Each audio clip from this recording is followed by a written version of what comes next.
The Ghana Blind Union is an organization that coordinates and represents all blind people in this country. So we recognize nationally and internationally as the voice of blind people in Ghana. And white canes form one of the essential critical tools for the independence of every blind person. And I must say that with the Ghana Blind Union, it is our duty to make sure everybody has a white cane because of the crucial nature it plays. So, a white cane is a mobility tool that blind people use to navigate, as it were, find their way around and locate those places, objects, obstacles, so that they're able to go where they want to go. And I'm talking about ordinary places that you and I or other people may take for granted. Like you want to cross the road, you want to visit that friend next door, you want to buy something just up the street, or even at home. You want to walk around the building. There may be gutters and things in front of you, or you're indoors and there are furniture and things around, and you want to navigate.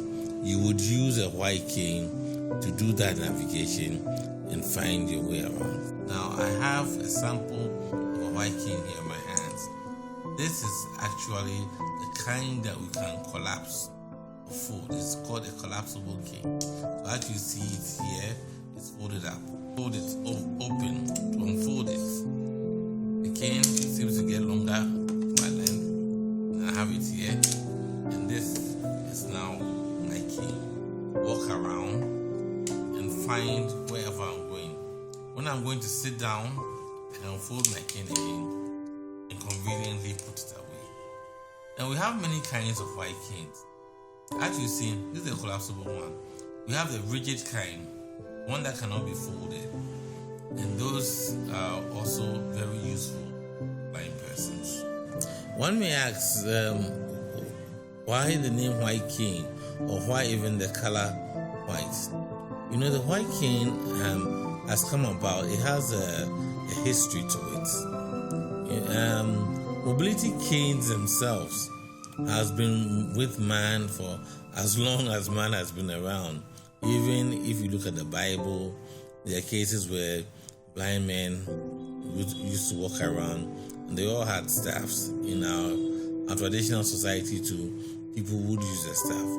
But the white cane as a white cane became popular sometime after the First World War and then later the Second World War, where veterans from these wars came back to Europe and the Americas, and they needed to walk around independently. And at that time, it was just, a stick that people would use as a mobility stick. But later on, under one Dr. Hoover, he developed some techniques how to use that mobility sticks to actually walk, and they call those Hoover techniques. And that became a way of using a cane to walk around. By that time, the cane wasn't painted white yet. Now, the cane being painted white, the color was actually something that was introduced by the Lions Club. Because they noticed that white as a color could be seen from a very far distance. So if somebody were driving a car and someone wanted to cross a road, then you could see the cane from a long distance. And so they adopted the color white for the canes. Okay, so that's how the canes actually became white. And this became popularized in Europe and America and all over the world. So that's how come the canes are not blue or yellow or green, but they're white, so that whoever is holding the cane will be noticed when the person is still very far off. Yes, the markings of red on the canes are actually reflectors, so that if someone is using the cane at night and there's a vehicle, and the vehicle throws its light, then the canes will reflect that light. So it's actually a safety function. So it makes the cane safer, so that cars can pick it up when the holder is using it at night. The best cane depends on the usage. For people who are in the city, for example, you might want to have a collapsible cane, like what I just demonstrated, because if you are going to get into a trotro or a taxi, it's easier to fold your cane and put it with you. But if you are in the rural area, then you might want to have a rigid cane, which is stronger.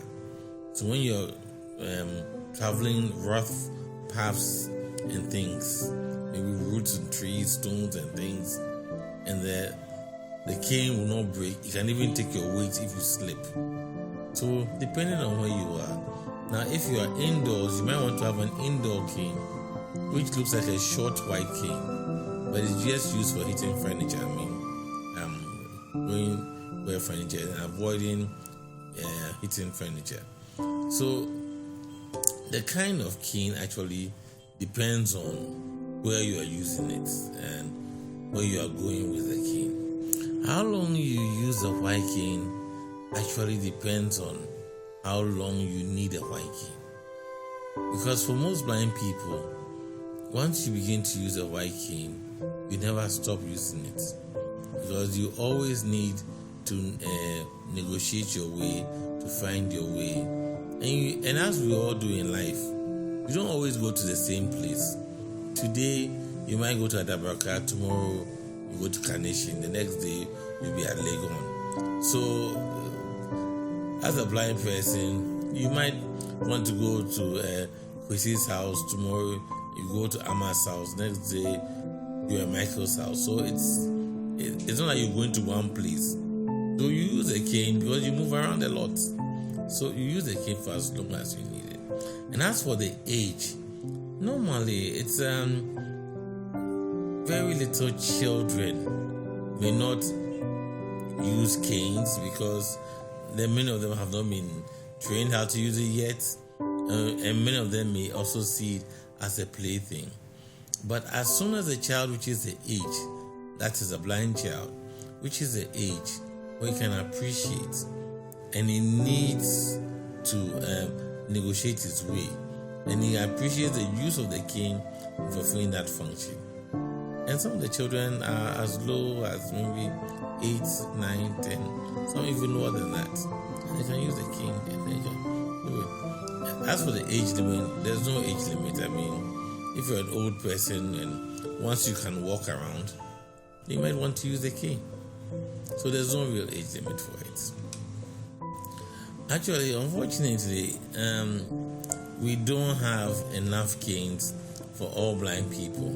So you have every blind person needs a white cane, but unfortunately, not every blind person has a white cane. So that is the situation. So you may get users that are not up to the number of people who actually need it, and that is because the canes are not always available, or sometimes if they are available, people can't afford them, because they are imported and people must pay for them, and sometimes they don't have the financial resource, even though everybody needs a cane. Every white person, every blind person needs a cane, but not every blind person can afford a cane. So that is our situation. The White Canes for All project is a project that was set up to address the problem I just mentioned. The fact that everybody needs a cane, but not everybody can afford the cane. You see, most people may not understand the crucial importance the white cane plays in the life of a blind person. It is with the white cane that, number one, you are able to exact a semblance of independence to your life. Every human being, at a point in time, you want to be independent. It may be for a while, it may be for a day, it may even be forever. But whatever it is, there's a point when you want to do something yourself. You may even want to walk to the bathroom yourself.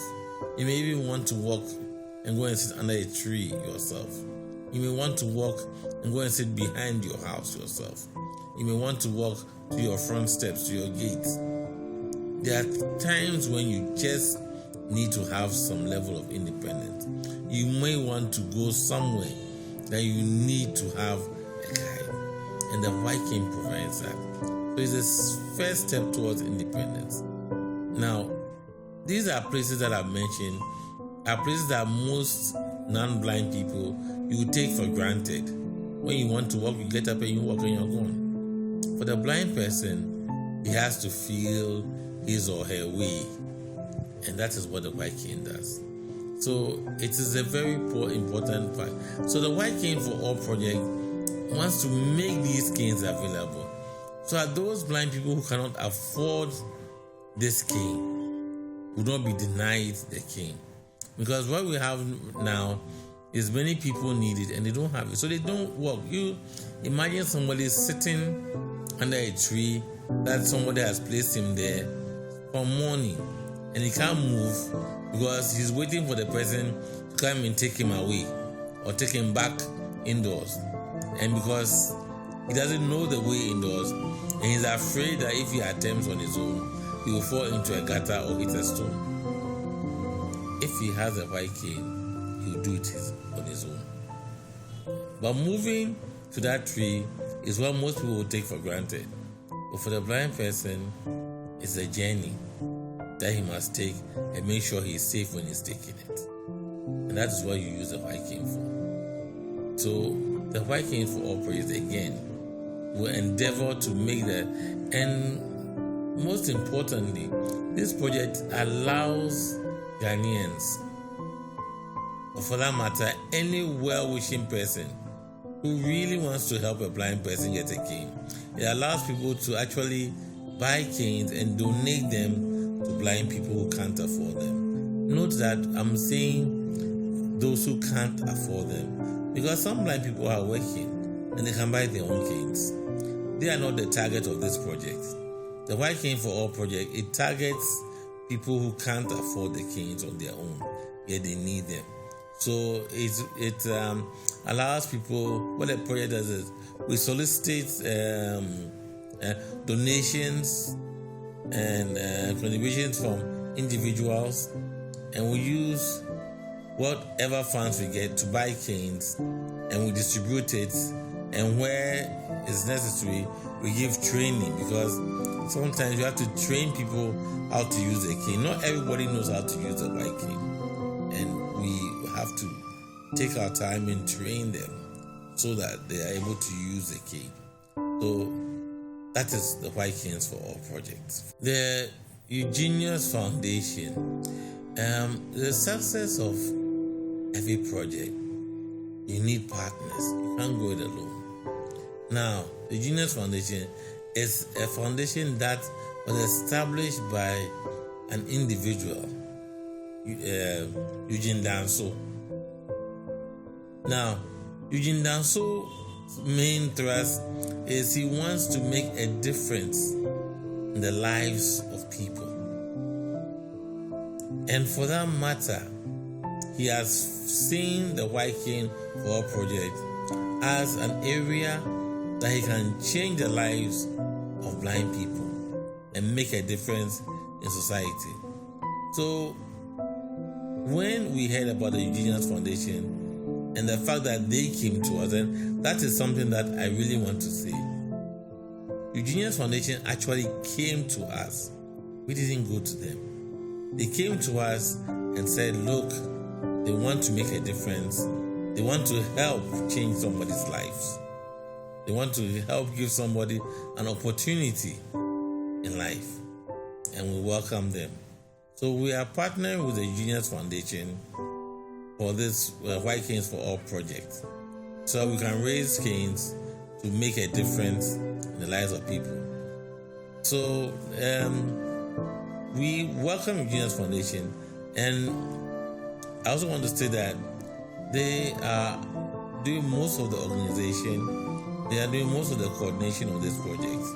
and they are making sure that these canes will be brought in, and then Ghana Blind Union will use our structures, our branches, and our membership distribution to make sure the canes get to the people who really need them. So our collaboration with EUGENIUS Foundation is to ensure the success of the program, and we know that our Lord God will make sure that this project succeeds. I would like to take this opportunity to appeal to all well-meaning Ghanaians and individuals to just think about changing the lives of a blind person. It doesn't take much. One cane for one blind person doesn't take much. There are blind people out there who just want to walk across the road, and all they need is a white cane. And all you can do to help them is to give them this cane, and that will change their life. Some child wants to go to school. It needs a cane to walk around the school compound. The cane, as you see it, is not just a stick, but it's a tool that these people use to know about. And I'll appeal to well-meaning individuals. How much is it? It's not that expensive. You may be talking about 60 CDs, about 55 CDs, and these canes that you are going to give will change your life.